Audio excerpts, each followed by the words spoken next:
¿Qué tal? Saludos cordiales, queridos alumnos de este curso de plantación de iglesias. Aquí estamos de nuevo, dándole gracias a Dios de poder seguir adelante, recibiendo algunas nociones que nos van a servir mucho en este proyecto que estamos iniciando de plantación de iglesias. Ahora estamos hoy con el módulo número 4 y vamos a estar hablando de lo que serían las funciones vitales de una iglesia saludable. Todas estas funciones, digamos, sería el resumen de todo el proceder que la iglesia primitiva tuvo en su primer siglo. Estas funciones es también el resumen de todo lo que vimos que tanto el apóstol Pedro como el apóstol Pablo desarrollaron en el libro de los Hechos. Así que estaremos hablando hoy de una de estas funciones vitales de la iglesia, concretamente la proclamación evangelística. Pero ya recordamos otras, las siguientes, que serán la enseñanza, el servicio, la comunión y la adoración. Ellas conforman lo que es el acróstico PESCA. Hoy vamos centrando, como decía, en la sesión número 1, que se refiere a la importancia, obviamente, de la proclamación del Evangelio. La fe viene por el oír y el oír la palabra del Señor. Y eso es lo que tenemos que llevar a esos pueblos donde estamos iniciando la plantación de iglesias. Tenemos que proclamar el Evangelio y esperar que la gente al oírlo pueda responder al mismo. Así que es básico y es fundamental, no hay otra manera de poder conocer y saber quiénes está Dios, con quiénes Dios está trabajando o a quiénes Dios va a tocar, si no es a través de la proclamación del Evangelio. Muy bien, sobre todo hoy vamos a conocer la fase de comunicación del Evangelio. Esto es lo más importante a tener en cuenta. Marcos 16:15 hay otros muchísimos textos, muchísimos. Creo que el Nuevo Testamento está lleno de textos exhortativos a que como discípulos de Jesús nosotros hagamos con los demás lo que un día los demás hicieron con nosotros. Y esa es la proclamación. Este texto se refiere a esa necesidad, a ese mandato de ir por todo el mundo y predicar el Evangelio a toda criatura y además de una manera incansable. Un plantador de iglesia tendrá que utilizar su creatividad para ingeniarse múltiples maneras para comunicar el Evangelio. Para ello tendrá que considerar el contexto en el cual va a evangelizar, la gente a la cual quiere alcanzar y la cultura dentro de la que ellos viven. Eso sería muy sabio y se nos pide que seamos sabios. Entonces la mejor manera de poder hacer llegar que el Evangelio y que se entienda es teniendo en cuenta quién es nuestro interlocutor, quién es la persona que lo va a escuchar, en qué condiciones vive. Entonces podemos adaptar el Evangelio de la manera que haga falta, pero nunca tocar el mensaje. Eso es inamovible, eso es innegociable. El mensaje es el mensaje, lo único que sí podemos hacer debido al lugar donde estemos es contextualizarlo. Muy bien. En la primera fase, a la hora de proclamar el Evangelio, lo que estamos buscando obviamente es a los perdidos y a los errados. O sea, yo no voy a un pueblo a buscar a cristianos, máxime si encima no están. Con quien tenemos que tratar, a los que tenemos que acercarnos, a los que tenemos que compartirle, es precisamente a los perdidos y a los que están errados. Lucas, en su capítulo 15, versículos del 1 al 7, dice así el texto: el propio Jesús, siempre dando ejemplo, ¿verdad? Jesús siempre es nuestro ejemplo, Él daba ejemplo, y a través de su ejemplo y a través de su palabra nos ha enseñado en su sabiduría lo que es correcto, lo que es bueno y lo que nosotros por ende tenemos que hacer. Se acercaba Jesús, dice, a todos los publicanos y pecadores para oírle. Y los fariseos y los escribas murmuraban diciendo: este a los pecadores recibe y con ellos come. Entonces él le refirió esta parábola diciendo: ¿qué hombre de vosotros teniendo 100 ovejas, si pierde una de ellas, no deja las 99 en el desierto y va tras la que se perdió hasta encontrarla?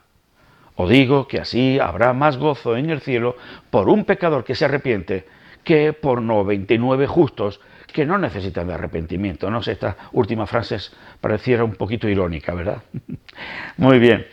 Juan 10, capítulo 10, versículos 14-15, otra vez Jesús dice: yo soy el buen pastor y pongo mi vida por las ovejas. Bueno, lo que implica esta palabra de Jesús es tremendo. El trabajo va a ser no solamente de compromiso y comprometido, sino es un trabajo sacrificial. Dice: y pongo mi vida por las ovejas. Tenemos que sopesar muy bien lo que va a comportar que nosotros vayamos a otro pueblo a plantar la iglesia del Señor. Tenemos que tener muy claro y sopesar y medir el esfuerzo y lo que conlleva proclamar el mensaje del Evangelio.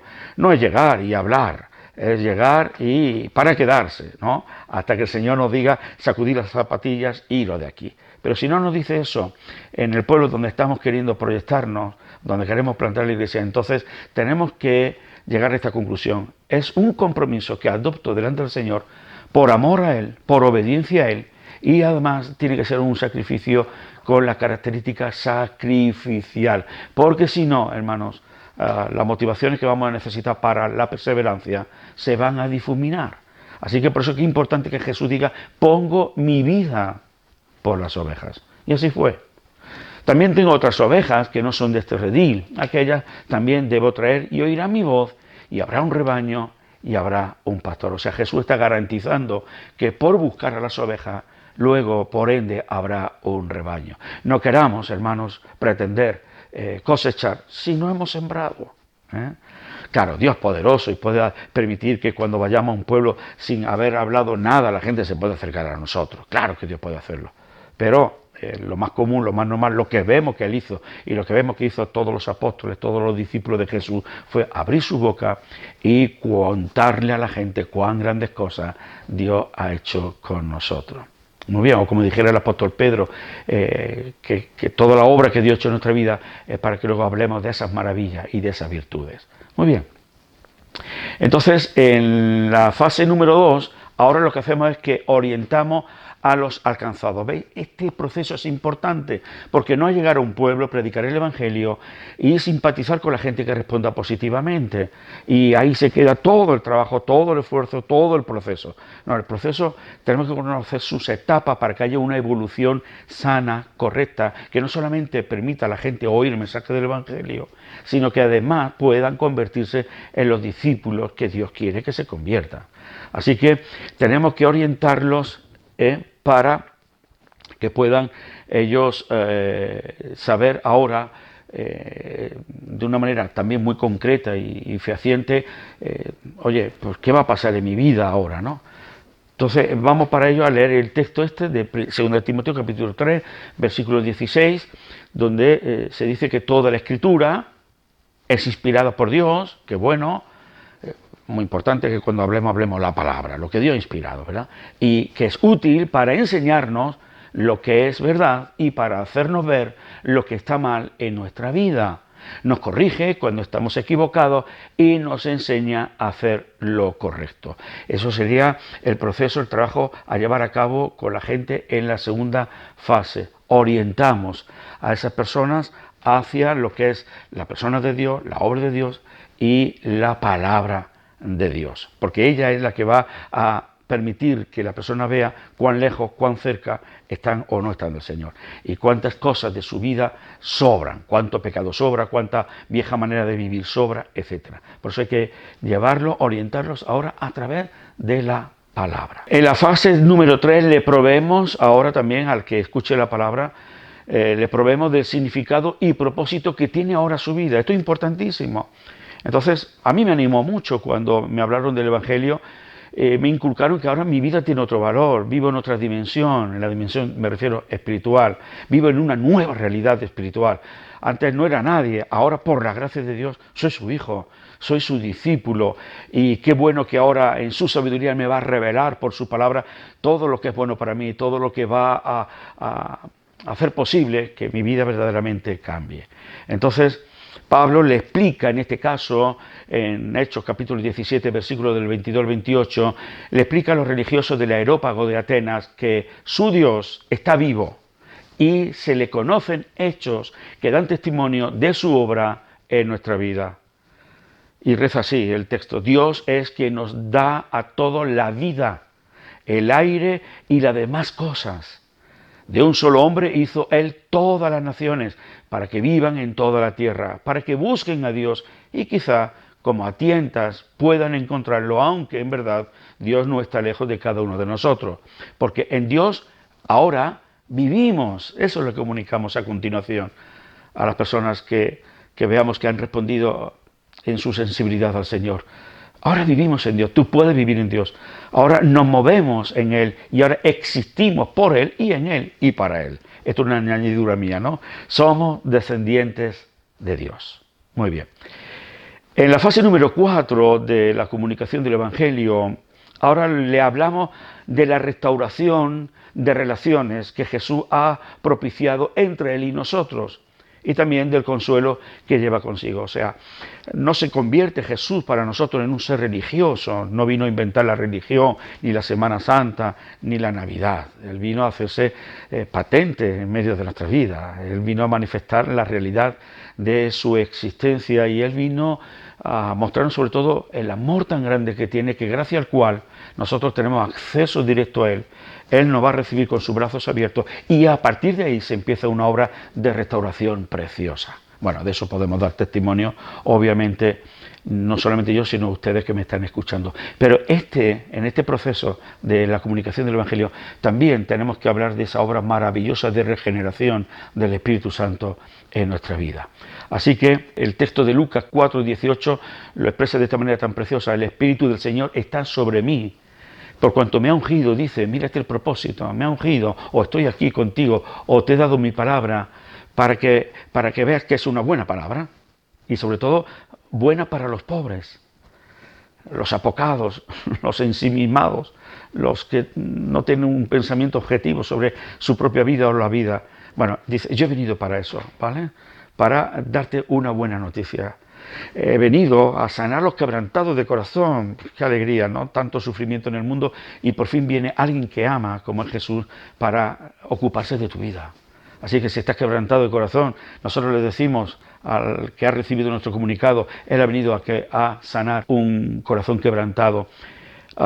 He venido a pregonar libertad a los cautivos y vista a los ciegos y a poner en libertad a los oprimidos. Muy bien, esto es lo que vamos a hacer en la cuarta fase. Le hablamos de la restauración de las relaciones que Jesús ha propiciado entre Él y nosotros. Esto es maravilloso. Esto no lo enseña la religión. Por eso el cristianismo no es religión, el cristianismo es pura vida, que dirían los ticos, los costarricenses.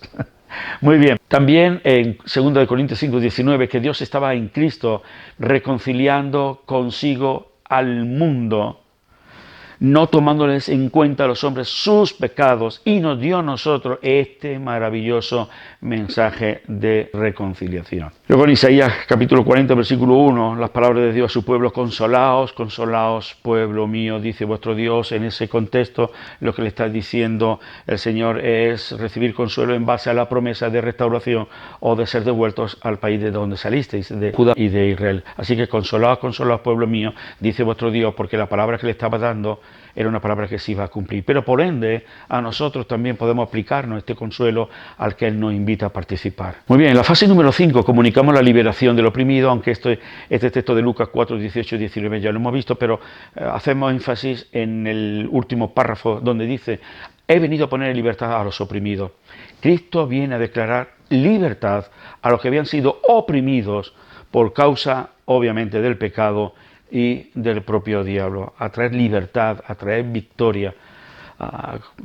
Con esa libertad a los oprimidos, eso nos está garantizando el poder escapar de unas garras, de las garras del diablo, de nuestro pecado y de nosotros mismos, ¿verdad? A hacernos salir de un lugar de muerte a un lugar de vida. Muy bien, la fase número 6 en la comunicación del Evangelio. Ahora comunicamos que se establece una viva esperanza que aumenta la confianza del alcanzado. Fijaros qué proceso más lindo, ¿eh? Vamos increciendo. De repente oyen que Jesús te ama y luego vemos las consecuencias que se derivan no solamente de ese amor de Jesús, sino de la respuesta que nosotros le estamos dando a ese Jesús. Así que primera de Pedro capítulo 1 versículos 3 y 9 dice: bendito el Dios y Padre de nuestro Señor Jesucristo, que según su grande misericordia nos hizo renacer para una esperanza viva. Dice, por la resurrección de Jesucristo de los muertos. Obviamente será la prueba de poder confiar en Jesús y por ende tener eso, una esperanza, como la califica Pedro, viva, porque el que estaba muerto resucitó, venciendo así a la muerte. Dice, para una herencia reservado en los cielos para vosotros que sois guardados por el poder de Dios mediante la fe para alcanzar la salvación que está preparada para ser manifestada en el tiempo postrero. Entonces, esta verdad hace que el alcanzado le aumente la confianza en Dios y adquiera, pues eso, una esperanza de vida que nadie puede ofrecer excepto nuestro propio Dios. La fase número 7, lo que comunicamos y causamos es renovación y madurez. Esto implica el compromiso. Entonces no nos quedamos solamente contemplando ahora esta nueva realidad, sino que la fe en Jesús, la confianza en Él, su persona, su mensaje nos lleva a una renovación, a un crecimiento y nos tiene que llevar a una madurez. Esto es bueno que lo sepamos, porque hay una costumbre y es ojalá que, no sé si existe, yo todavía la veo, es ir, predicar el Evangelio y de repente vemos que la persona responde. Y una vez que responde, pues damos por hecho su conversión y lo segundo que hacemos es que la sentamos en una silla del local y ahí se acabó toda la experiencia. Y yo me rebelo en contra de eso, es que no es encontrar simpatizantes, no, invitarlos, no es encontrar ni siquiera personas que se convierten al Señor y traerlos y sentarlos, es trabajar en sus vidas, porque eso es lo que quiere Jesús, que nosotros nos podamos ser sus discípulos y eso implica parecernos a Él. Y en eso tenemos que trabajar el liderazgo mucho, en que las personas, cuando se convierten al Señor, trabajarlas, educarlas, formarlas, discipularlas, primero para que la ética de su vida sea la ética del reino y luego para que se puedan realmente parecer a Jesús. Así que en esta fase 7 lo que queremos es causar renovación y madurez. El texto de Efesios 4:13 parafraseado dice así: y Él mismo constituyó a los ministerios, a nosotros, ¿vale? ¿Con el fin de qué? De perfeccionar a los santos, o sea, a los convertidos de ese pueblo donde hemos ido a plantar la iglesia. ¿Con qué motivo? Para la obra del ministerio, o sea, para que ellos puedan ser también personas que trabajan. Y también para ser edificados dentro del cuerpo de Cristo, para tener un amplio conocimiento del Hijo de Dios y llegar a ser un varón perfecto a la medida y a la estatura de la plenitud de Cristo. Fijaros, para tener un amplio conocimiento del Hijo de Dios y llegar a ser un varón perfecto. ¿Cómo se llega a ser un varón perfecto? Conociendo a Jesús. ¿Y cómo van a conocer a Jesús para ser los varones perfectos si en la iglesia lo sentamos y solamente lo nutrimos con las palabras del domingo, que normalmente suelen ser, aunque es enseñanza, pero suele ser predicaciones amplias y muy generalistas, ¿no? Todo lo importante es iniciar un proceso de discipulado que ya en otra de las sesiones del curso de plantación de iglesia estaremos impartiendo. Pero muy importante entonces esta fase 7, comunicarles la necesidad de renovarlo para crecer en madurez. Y ya estamos terminando. La comunicación del Evangelio puede realizarse de muchos modos. Yo nunca he destacado ninguna metodología, ninguna forma. Yo he dicho, haz lo que mejor te venga, eso sí, nunca denigrando el mensaje del Evangelio. Si el mensaje no queda denigrado, si el mensaje no queda en un absurdo, pues entonces emplea la metodología, la forma y la manera que más se adecue a tu carácter y a tu temperamento. La preocupación de la Biblia no es el método que se emplea, sino el hecho de que nosotros estemos evangelizando. Por último, lo importante es no dejar de hacerlo. Para mí, después de muchos años de estar enseñando y formando para la evangelización, concluyo que el mejor método para la evangelización, para mí, ahora, mis años, como conclusión, es el personal. O sea, el que tiene que ver el tú a tú. Para mí es el mejor método. Ir a la gente, vecinos, amigos, compañeros, y poderles tú iniciar una charla, una conversación, una amistad que pueda derivar luego en que esa persona se pueda convertir. En definitiva, el mejor método para mí eres tú, que juntamente con el poder del Espíritu Santo aprovechas todas las oportunidades que se te presenten en la vida para predicar el Evangelio. Muy bien, pues hasta aquí el módulo y la sesión que hemos compartido. Que Dios bendiga.